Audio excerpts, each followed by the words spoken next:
안녕하십니까. 사랑과 기쁨과 희망을 드리는 싸임이었습니다. 반갑습니다, 여러분들. 자, 이제 우열의 법칙을 설명하겠습니다, 여러분들. 우열의 법칙을 설명할 건데, 우열의 법칙을 설명하기 전에 한 가지 선행 조건이 있어요. 뭐가 있냐? 뭐냐면요, 대립 유전자의 위치를 알고 와야 돼요. 자, 다시 뭐라고요? 대립 유전자의 위치를 알고 가야 돼. 근데 이걸 알고 가기 전에 여러분들 첫 번째 제가 설명드렸던 부분을 다시 짚고 갈게요. 아시겠죠? 대립 유전자의 관계가 성립되려면 조건이 어떻게 된다고 그랬습니까? 자, 다시 조건이 어떻게 된다? 대립 유전자가 성립되기 위한 조건. 성립 조건은 뭐다? 성립 조건은 오케이? 성립 조건은 뭐다? 동일 조건이라고 했어요. 동일 조건. 즉, 같은 조건. 같다. 오케이? 같다. 오케이? 그래서 키가 크면 작다. 키의 크기라는 조건. 그 다음에 눈이 크면 작다. 뭐 이런 거. 눈의 모양. 이런 것들 조건이 동일해야 된다고 그랬어. 매우 중요한 거예요. 매우 중요한 거. 왜? 요 녀석을 가지고 해석을 해야 됩니다. 아시겠죠? 요 녀석을 가지고 해석해야 돼. 자, 미리 정리하고 갈게요. 대립 유전자의 위치는 결론부터 얘기하면 상동염색체예요. 뭐라고요? 상동염색체에 같은 위치에 존재해야 돼요. 같은 위치에. 자, 이게 무슨 말이냐면요. 자, 보세요. 상동염색체는 크기와 모양이 같은 염색체잖아요. 이렇게. 그죠? 크기와 모양이 같아. 모양 같다고 해요. 이렇게. 아시겠죠? 얘는 한번 그림을 그려버리면 지우기가 너무 까다로워. 손으로 지워지면 좋은데 안 지워져. 그래서 여러분들 제가 조금이라도 후원을 받으려고 하는 이유가, 저 여기 집 저희 방이거든요. 저 그 사무실 하나 얻어서 나가고 싶어. 진짜 농담이 아니라 진짜 나가고 싶어. 이거 뭐 안 지워도 손으로 해도 이게 분필이 그런 단점이 있어. 이거 지우려면 물로 지워야 돼요. 자, 보세요. 얘네 둘이는 서로 상입니다. 상. 같을 통. 얘기 끝났다. 얘기 끝났어. 왜 같아야 됩니까? 첫째, 왜 같아야 됩니까? 동일 조건이라고 그랬잖아. 동일 조건이라고 그랬잖아. 그렇죠? 오케이. 자, 첫째, 반드시 상동염색체에 같은 위치에 존재해야 돼요. 자, 같은 위치. 뭐라고요? 같은 위치. 안 되겠다. 얘는 지워야겠네요. 죄송해요. 이렇게 지우면 되는데. 자, 같은 위치에 존재해야 돼요. 예를 들어서 만약에 얘가 라지알이면 얘는 뭐 스몰알이다. 이렇게. 아시겠죠? 굉장히 중요한 거예요. 같은 위치에 존재해야 됩니다. 같은 위치. 비유를 좀 해봅시다, 여러분들. 비유를 좀 해봐. 오케이? 조건이 달라. 예를 들어서 조건이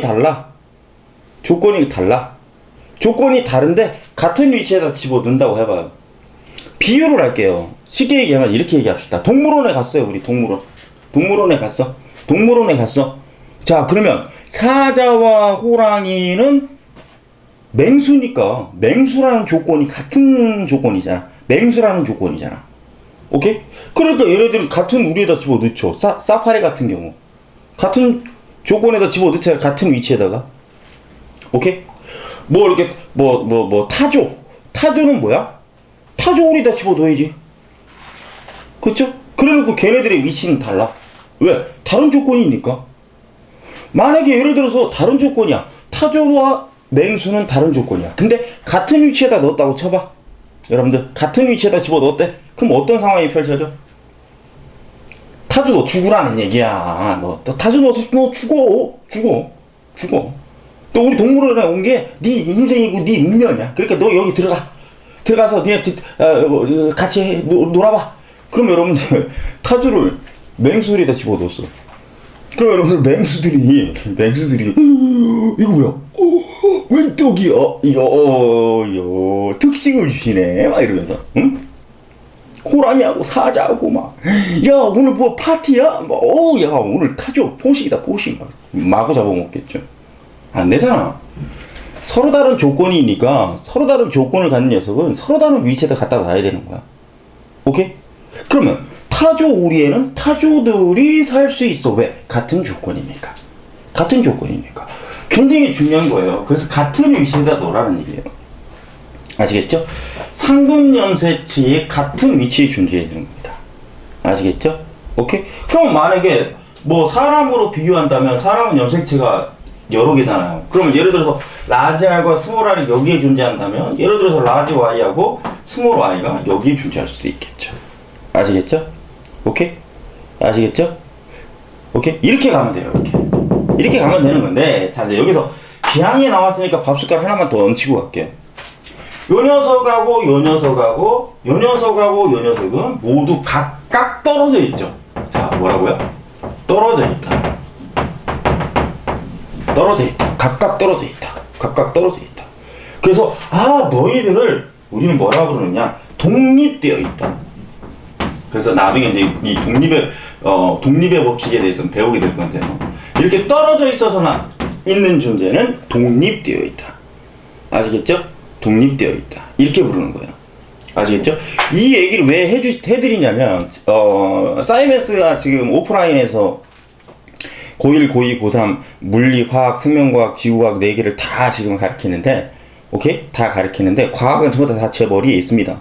오케이? 다 가르치는데, 이게 이제 나중에 중학교에 올라가면 연관이라는 걸 배워요. 연관. 왜 그러냐면 사람은 드러나는 형질이 두 개야? 아니잖아. 눈도 있고 눈의 크기도 있고 귓불의 모양도 있고 이마의 모양도 있고 그 다음에 턱선의 모양도 있고 팔의 길이도 있고 그 다음에 모가지의 길이도 있고 그 다음에 아무튼 다양해. 유전자의 종류가 너무 많아. 그러니까 뭐야?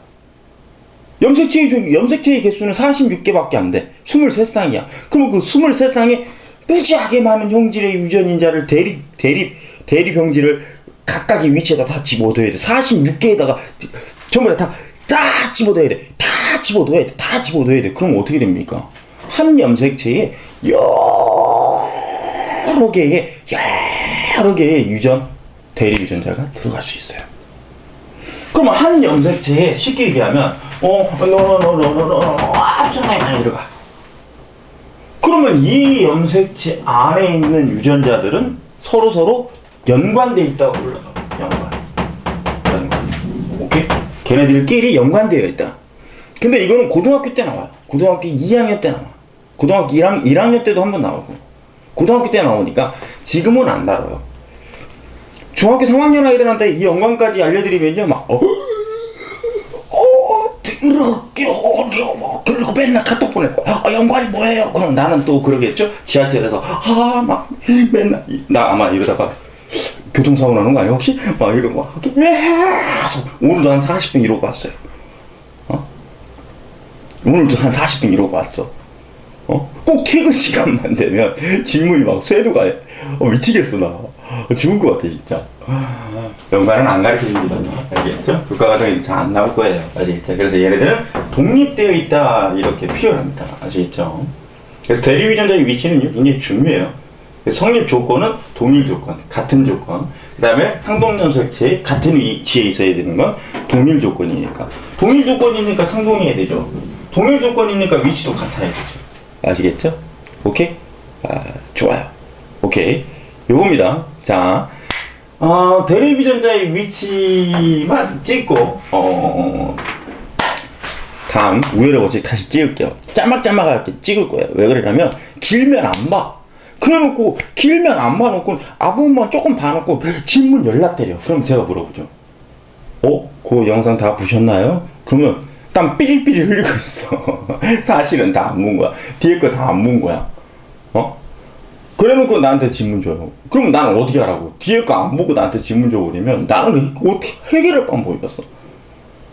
짧게 끝낼 거니까. 아시겠죠, 여러분들? 양해 부탁드립니다. BJ 사이먼스였습니다. 감사합니다, 여러분들.